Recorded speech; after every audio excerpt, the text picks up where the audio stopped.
Maititi Kamuchachilo vachinyomba Madam Boss Snake Under the Grass achiti muda kurarama life effect nemurume wenyu muri kuvhaira muchiti munemba muda kundisvotesa muchinyepa.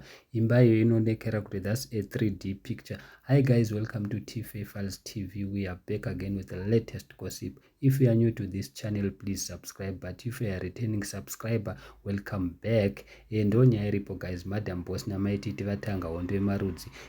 Aripo mufesa anonzi Barnabas akaposta imba achiti ndeya Madam Boss, maititi vari kuzviramba vari muda kundisvotesa.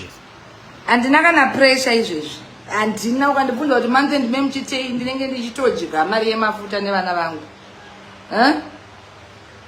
Saka ndinorwadziwa nei chamunoya muchindiudzira kana ndikanzi ndarambira pa 1.6 million.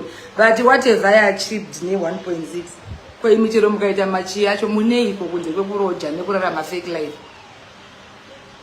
Fake life munoiwanza. Ini ndiri kurarama reality, handigare mu 3D kana ndogara mu reality. Ndinogara mu reality. Saka imi maroja chimbondimirira imuite makwikwi enyu nevamunezira level renyu. Itaizve level renyu koko musiyane neni. Ndakatopfura, ndakatovaka ndikapedza. Ene ndichiri kutongovaka.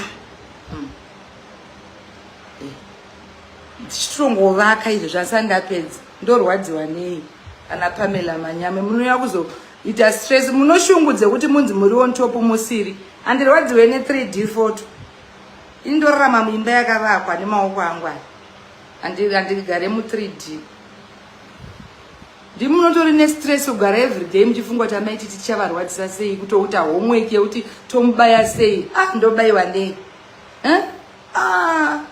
Ndobayiwa nei ndikuzvigara imba yangu sebhabhu rangu risina kana nakamboona. Onzi uri kurwadzirwa. Please. Bhadharai rent please musandinyaudza. Nyaya ndafambira pandekuti yaipesa mafuta boss tauda uvhara. I'm sure mazvinzwira mega zvataurwa namaititi Kamuchachilo. Vanyiterera mberi vachinyora vachiti ivo, but it is a deleted post. Vanyora ivo vachiti that's not even a house, that's a 3D picture. Kuswera ufunga everyday kuti tomusvotesa sei apa ndakazvigarira pamba yangu. Muri clowns anyway totenda yavakwa ko iya yegrey yamaiti muri kuvaka yakazodimira ndiseke zvangu. Ndozvataurwa namaititi. Vaenderera mberi vakati I'm sitting pretty in my home. Ndova nepressure yekuti munondirwadzisa sei. Handirwadziwe ne 3D picture yemba isati yavakwa. Ndozvataurwa namaititi. So guys, handizivi tinoti kudii, but toti pamuka hondo yemarudzi munongoziva mega. Hatizivi kuti ndiani ane jealous between the two, but vamwe vanhu vari kuti Madam Boss ndo vane jealous. Why vachiposta imba ye3D isati yavakwa vada kusvotesa maititi nekuti maititi vakavaka yavo iri kudema, saka varida kuvaratidza kuti inini ndine mari kudarika iwewe. So guys, handizivi kuti which one is which, but iri team rakambowirirana kudhara. Thank you so much. Don't forget to subscribe.